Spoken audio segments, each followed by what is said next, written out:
So they're attempting to be funny the whole time. There's a fart joke that bombs. No pun intended.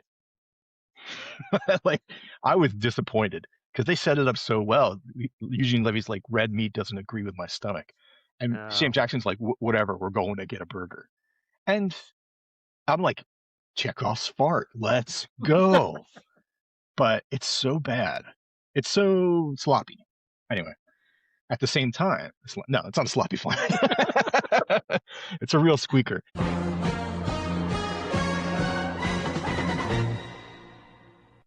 What's going on, everyone? It's the 20th anniversary of JLCM Crappy Movies, and we're taking a look back at the movies of JLCM Crappy Movies. So, Joe, what are we taking a look at this week? Phil, we're looking at a movie called The Man. Who is the man? What is the Who is man? Why is the man? We will talk about the man, and we will unpack the man, and we will. I'm going to guarantee it right now. We will have no answers on who is the man, what is the man, and why is the man. But hopefully, we'll have a good time unpacking it. Um, yeah, because the man has a few meanings. In this meaning, it means both the man as like, oh, that's cops, that's the man. Mhm. You could say that. It's like a slang term for cops. Or you could say you're the man. Like, hey, you're the man now, dog. Like, it's a boosting up of self-confidence. So it means both of those things in this movie. But I mean, for the past day when I've been watching this, I watched it twice. It has been a real bane in my existence because it is it's a terrible name for a movie, and it's impossible to search up. It's like go to Internet Movie Database and type in the man.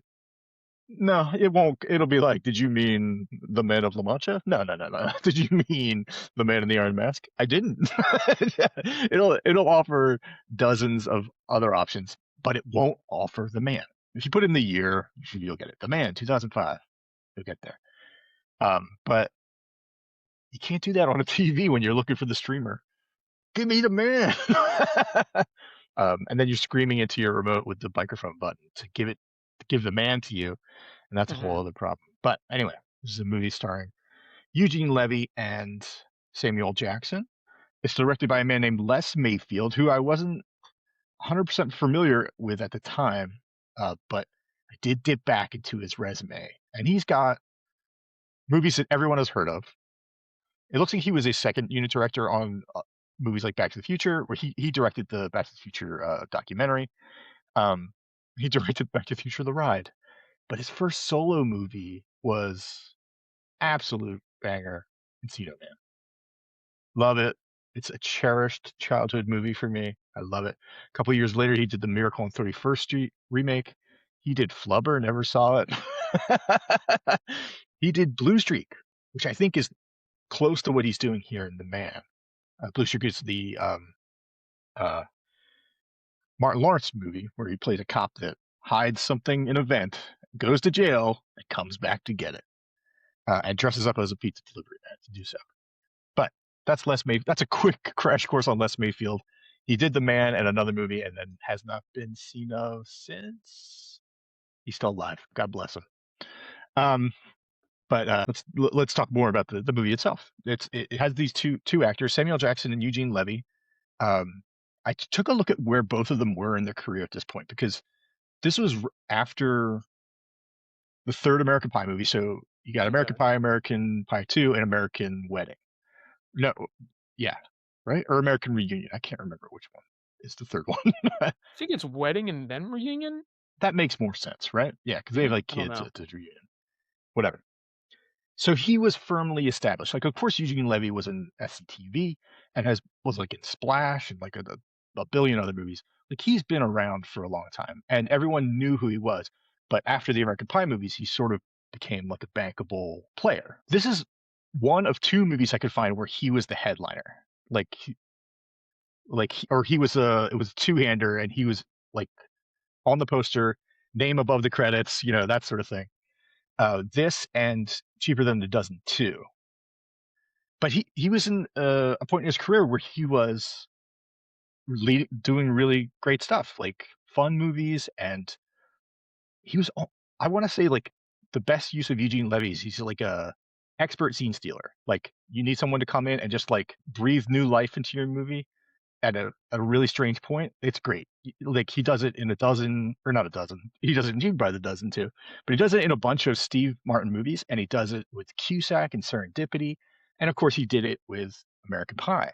Like he's barely in those movies, even though he's in all of them, and Mhm, he's a memorable piece of them. So he was definitely a known presence and has gone on to, he won an Emmy for Schitt's Creek, and everyone loves Eugene Levy. But this, I think, was the height of his powers, and this is one of the movies that they were like, "We're gonna make you a star, a leading man, Eugene Levy."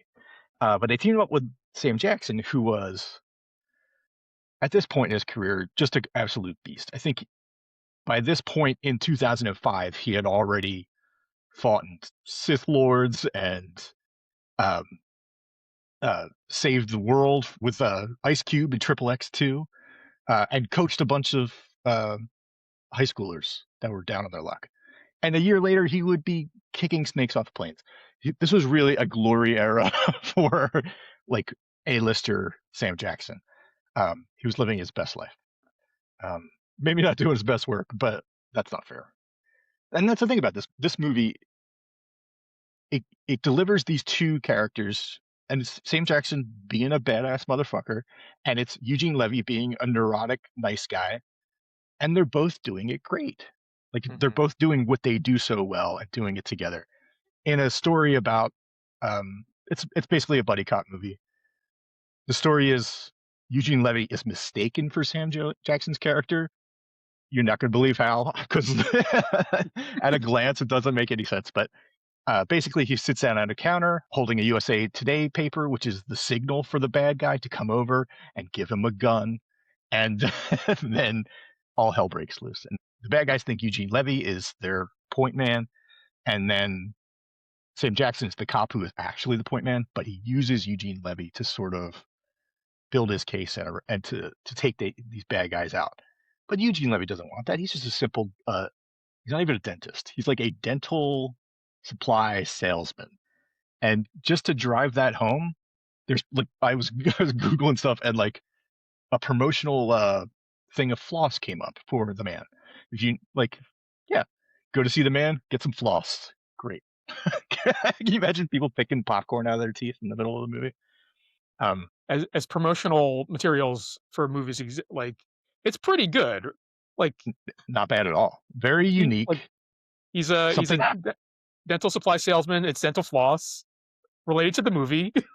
Yeah, it's not like completely out of nowhere. Like there are enough dental jokes in the film to, where people are like, "Oh, right, he's a dental guy," uh, and everybody needs floss. Even my barky dog over there. Everyone needs dental floss, so it's good. Um, I won't spoil the movie for you, but it it plays out like you might expect. They are two opposites. Sam Jackson they spend time looking badass and looking worried. And then one of them's looking badass, the other one's looking worried. And it's always the same one that looks the same thing. But they bounce off each other, and they do have a good chemistry, and it's fun. And it's a good looking movie. I was actually surprised how good looking it was. Like really crisp, really clear, and shot very well. So well that I was like, that's a wig for sure. Like Sam Jackson's got this fake wig on. I can't blame him. He was in so many movies then. He must have been like, I can't be bald in another movie. Just anything. Just give me whatever. So just to have it stand out.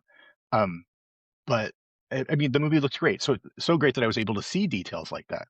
Um, they definitely hired a stunt driver and put him to work. There's some chases in this movie where I was like, that's amazing. Cars don't turn like that. Cars are stopping on a dime. Eugene Levy's in the road at least two or three times, and the car comes like it's not like a fake car. It like you see him in the road in the car. I don't know. It kudos to the stunt driver. It is a comedy, so they're attempting to be funny the whole time. There's a fart joke that bombs. No pun intended. Like I was disappointed because they set it up so well. Eugene Levy's like, red meat doesn't agree with my stomach, and Sam Jackson's like, whatever, we're going to get a burger, and I'm like, Chekhov's fart, let's go. But it's so bad. It's so sloppy. Anyway, at the same time, no, it's not a sloppy flying. It's a real squeaker. Actually, he says to him, because his stomach is all gurgling, and let's say if Jackson looks worried, he's like, "Don't worry, it'll be over soon." Like, no, like what? Anyway, he's really comfortable just farting in a car with a complete stranger. I guess if you get kidnapped, all there's no decency. Decency is out the window, and the fart is trapped in the car. Uh, Anthony Mackie shows up. I was so glad to see him. He plays a character named Booty, and he's basically like an informant. He has 2 or 3 scenes, all with Sam Jackson, and it wasn't. There's this in one of the scenes, Sam Jackson is just beating him with a Yellow Pages. That's how old. That's how 20 years ago this movie is. He's just like slapping him with the Yellow Pages. And I was like, I would pay thousands of dollars to see Nick Fury beat Falcon in the MCU. Character accurate costumes to beat him with a phone book. It'd be so great. I would love it.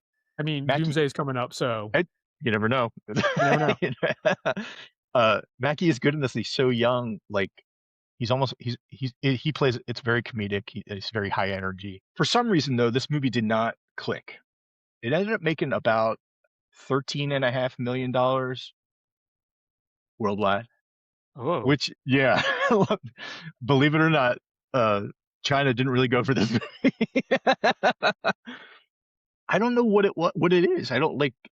I watched the movie. I watched it twice, and each time I was like, "This is perfectly fine." These are two known commodities doing exactly what people want them to do with each other in a fine way. It's good. It's fine. Not great. Fine. Certainly should have made more than $13 million. I don't know what was going on in the world then. Like this was 2005. This came out like Labor Day ish. But what was going on in the world? I'm gonna like Google it and be like, oh my god. Labor Day 2005. Yeah. But it wasn't like Labor Day 2001. Cut that up. No. I wonder what movie came out on September 11th. And it must not have. I don't know. Maybe people wanted to be comforted. They went to the movies to escape the real world. But they didn't do it this Labor Day. And they definitely didn't do with the man, right? No, yeah, with the man, they definitely didn't do it. It was completely out the window. But yeah, I would recommend it. If I mean, it's keep your expectations in check, please. It is not a great movie. It is borderline okay. It's just totally watchable. Like, who cares? If you Yeah. like Sam Jackson and if you want to see Eugene Levy in a movie for more than 7 minutes, which is I bet was his average at that time, then this is fine. And they're both really good at it. Yeah. Yeah. Yeah, I'm curious with the other movies that this director has directed, like, how did those do? Because like, you and I think, both watched Blue Streak in the theaters, Yeah, we might have seen that and one together actually. Yeah. I mean, I think I might own it on DVD, I think I do too. It's a good movie. Blue Streak is fun. Let's see but if I we can wonder look at. how much it made. Let's take a quick look uh at Les Mayfield's box office. Maybe they'll break it down for us nicely. Very tricky situation for him because he did in 1997 he did Flubber, and that was a hit. 85 million domestic, 177 internationally. So that's got to be money, right? In 1997, that must have Yeah, been a hit. They're like, "What do you want to do next?" And he's like, a Los Angeles teen digs a pool." Now, of course, Encino Man is years before that. Encino Man in 1992 made $40 million, which I think needs to be a hit too. yeah, What is going on? Blue Streak made in 1999 $117 million, so that would have been his follow up to Flubber. He's like, Flubber hits. He's like, finally, I can make the movies I want to see with the people that I love the most, and it was a hit. Why did this guy stop making movies? well, I mean, it sounded like he made The Man, and then it was like, "Oh, You don't even this want is to not know. good." All right.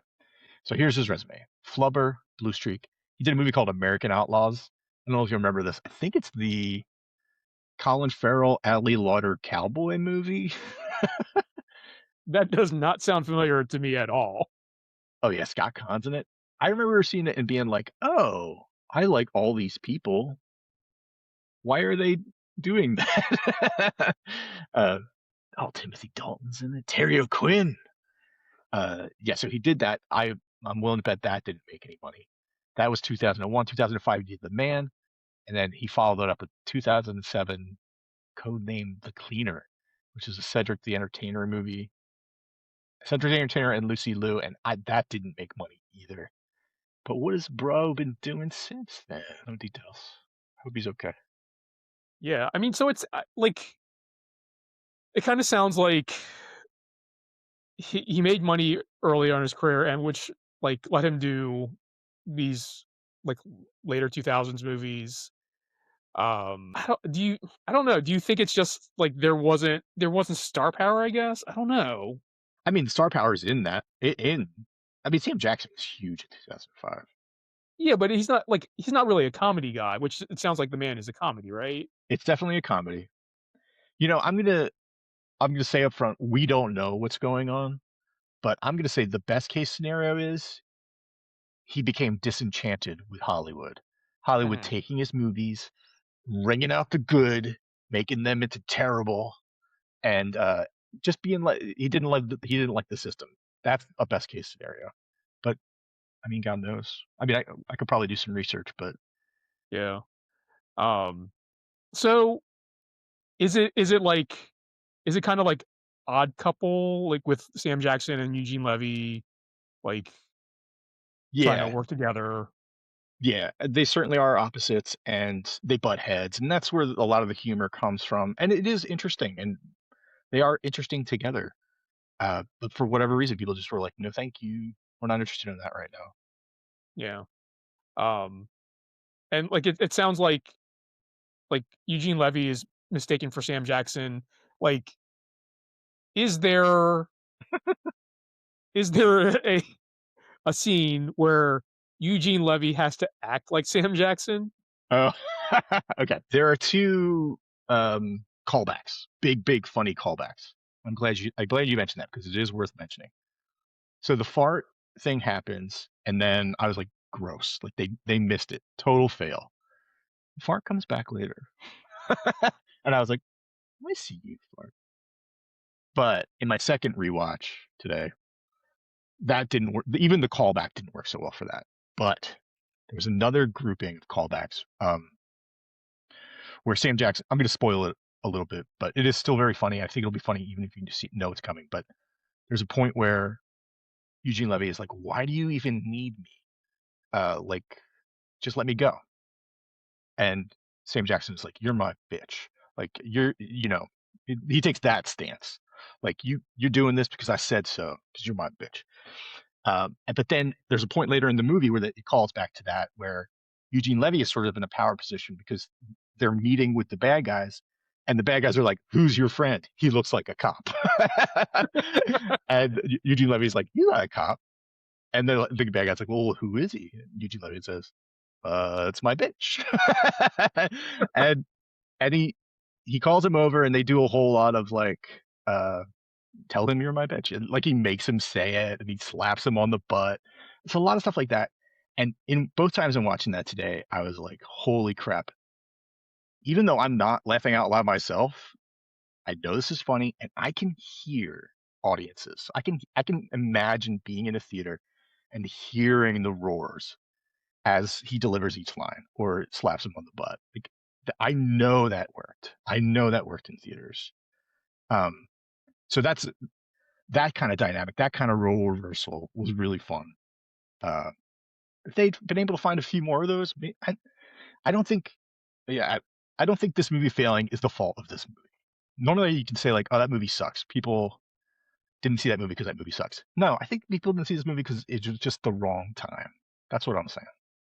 I could be completely wrong. I said I could be completely rose because I did look up the number one movies back then, and the number one movie that weekend was The Exorcism of Emily Rose. So horror movie, and then 40-Year-Old Virgin was still going strong. Transporter 2 was still huge. Looks like Flight Plan was coming up. Um, so yeah, people didn't want this kind of old school funny, I guess. They're like gross me out with gross out humor or scary old ladies. I don't know what The Exorcism of Emily Rose is, but I assume it's a scary old lady. No, I don't think it is actually. I think it's a young lady. I was gonna say, Emily Rose sounds like a young lady's name. How would you oldify Emily Rose? Uh, Emma Uh, Jean, The Exorcism of Gertrude Rose. Yeah. there Anyway, you go. yeah, I Aged it up like 40 years. I definitely don't see that movie. Alright, so it sounds like you don't own this on DVD. No, I skipped this one. In fact, I don't think I've seen this since I saw it in theaters. Normally, in this series where we're revisiting movies from that time period, I feel like I've seen most of it. This one, I don't think I've seen since I was sitting in that theater. Yeah. No need to revisit it in the past Nope. 20 years. No, all done. I I mean, mean, in the next 20 years. See maybe we'll see if see. it's any better. If I'm still alive, why not? A very enthusiastic. Why not? Alright, so if people are looking for a movie with similar vibes to The Man, is there something you would recommend? Well, at first I was very frustrated to think about something that would be a really good fit, and I just googled buddy cop movies, and I looked at them and I was like, it's not like any of these, but it's like all of these, like it's that kind of feel. So my instinct was to go with Running Scared, Gregory Hines, Billy Crystal, mid '80s jam. I love that movie. My stepmother used to get so mad at my sister and I because we would go to the video store and we'd only come back with Running Scared and Adventures in Babysitting, and she's like, "Can we get a new movie?" I love Running Scared. I think it's such a good movie. It's got that. On the soundtrack is "Sweet Freedom" by Michael McDonald, and they're in the video for it. Oh, mwah, love it. But then I actually thought about it, and I was like, what is a movie where you have a cop, and the buddy cop is not a cop at all, but something completely different, a real fish out of water sort of situation, the way that Eugene Levy is in this movie. And the answer there for me that seemed obvious, even though it's not quite perfect, is 48 Hours, where you have Nick Nolte and Eddie Murphy. Eddie Murphy is not the same type of character as Eugene Levy. And Nick Nolte, actually, it's kind of maybe a little reverse. Nick Nolte's not the same character as Sam Jackson, but the dynamic, like the way they bounce off each other, is similar, and the way they are forced to like solve a crime together, very same vibes. Much better film, Hmm, okay. and 100% more police covers because Eddie Murphy's singing "Smart Stan." At first I was like, police covers, like, in my mind, I was Oh, like, I couldn't, like, I couldn't s like, 'cause it is about police, I was like, what does that mean?" yep. Alright, any other closing thoughts on The Man? Um, lost to time, perhaps rightfully so, undeservingly so. Like people should have seen this movie, but it's no one's favorite movie. Yeah, it is what it is. I hate that. I hate saying that about stuff, but it is what it is. Alright, um, so, have you guys out there, have you seen The Man? Uh, if you did, let us know what you thought in the comments below. Do you think Joe will revisit this in 20 years? Um, Do you think Joe will be alive in 20 years? Drop us a comment. Hold him accountable. No, no. People are going to be encouraged now to make jokes about me being dead. So only I can do Alright. Um, but if you like this, give us a thumbs up, give us a like, and if you are new here, hit that subscribe button, and we'll catch you all on the next one.